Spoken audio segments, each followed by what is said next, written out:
surprised by things I find out. And one of those things is that someone actually privately asked me to please explain the basis of American economics. Now, those of you who know me know that all of my advanced degrees have the word technology in them somewhere. But you also probably know that they're degrees that relate to the effects of technology on human labor, on value, on society. So, with that in mind, there was a man named Adam Smith, and Adam Smith wrote a book called The Wealth of Nations, one of the most quoted and probably least read bestsellers in history. Everyone knows the invisible hand of the market, but people don't have any idea about the context in which Adam Smith was talking. And Adam Smith, in his writing, was talking about something called entrepreneurial capitalism. And entrepreneurial capitalism is when you literally have small producers. Lee, Massachusetts, all those little white buildings outside houses are actually the buildings where cobblers, individual cobblers, used to sit. They would sit in those buildings, they would make shoes. We're going back into the 1700s. A merchant from Boston or a merchant maybe from New York would come, they would buy the shoes, and they would take the shoes to their city and sell the shoes. Easy as pie, right? Well, that type of capitalism is frankly dead. And Smith worried about the joint stock corporations and the possibility that they would take over the capitalist experience. He talked about it in one of his letters, and it happened. Joint stock corporations, major manufacturers took over from the little guy in Lee with the shoe shop, or the little weaver in the north of England with his little loom or her little loom.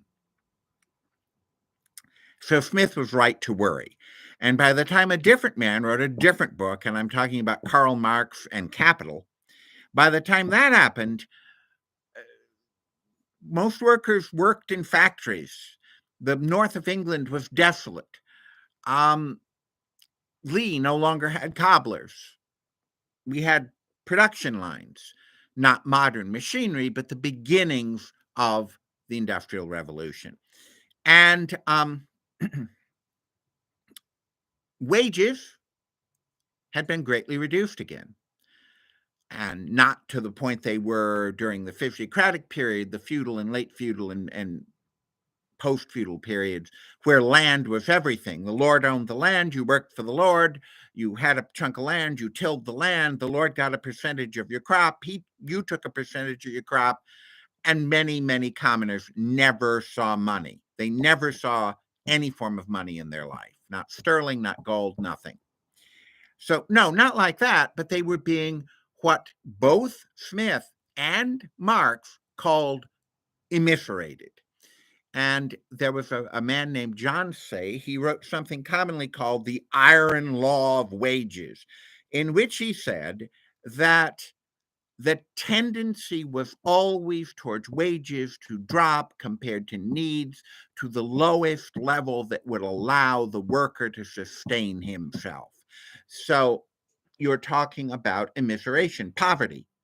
The worker could still get up, go to work, and go home and collapse. And that was all Say thought the average worker would have. Well, Smith didn't like that, nor did Marx, but Smith certainly did not like that. And he believed that his method of capitalism, because of small producers, would raise the boats of all the people and would eliminate immiseration. And the joint stock corporations put an end to that. But unions balanced it to a degree. Workers could expect, because of their unions, to make some sort of gain. And that continued, right? And then in the mid part of the last century, a woman came to America named Ein Rand. And Ein Rand, Ayn Rand, was from the Soviet Union.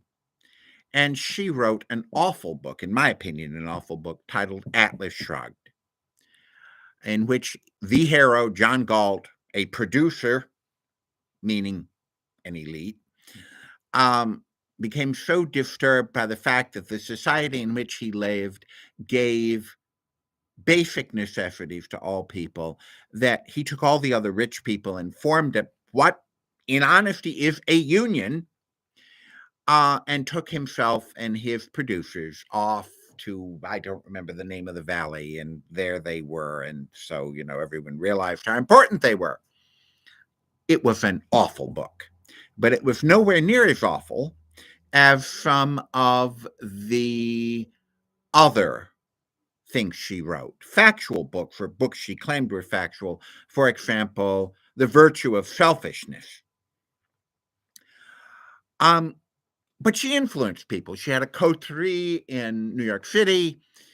And let me be clear, she was an absolute caricature of what a capitalist was. She exactly resembled what the Stalinists thought rich women in America looked like in every way. She even wore a dollar sign on her lapel in some public appearances, like a 1930s Stalinist poster in Russia. And she spread these ideas, and to the point where some of our people, Rand Paul, the senator from Kentucky, is named for her. Paul Ryan, the former Speaker of the House, required his interns to read Atlas Shrugged until he came under pressure from the public about it. And she was a radical atheist. She said that the reason that there were people who cared about other people and all this charity and things she didn't believe in was because of Christianity.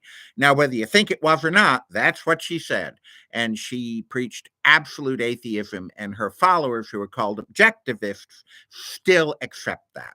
But somehow unique to the United States, evangelical Christians have folded in much of her other theory into their religion. Confuses me, but it doesn't matter. It is what it is. Her influence has, in fact, helped move us towards the result of Say's iron law of wages, in that her disbelief in any form of justice whatsoever for workers has, I think, provided downward pressure through both political figures like Rand Paul and Paul Ryan, and also through public figures and through billionaires who believe what she taught. The capitalism that we look at now, in the 1950s, I think it was 59, she was interviewed on a national show, and the interviewer asked her, he said, "We've done very well under our regulated capitalism and our Judeo-Christian theology." And her response was, and I've seen the interview, and if you dig deep enough, you can see it too. She said, "A new morality I bring you, a better morality," or something to that exact effect. The new morality part was definite. I don't believe she did. I have serious questions about whether or not she was a Soviet agent, a deep mole. She had a very believable backstory, but any good spy network can provide that. And the way in which she caricatured capitalist women exactly in the way that the Soviets were caricaturing capitalist women makes me wonder if the idea wasn't for her to somehow set up a reality that would eventually bring the United States down through greed and selfishness. And if that was the intention, they did a better job than I would have thought. But that is an explanation of where we are and how we got here.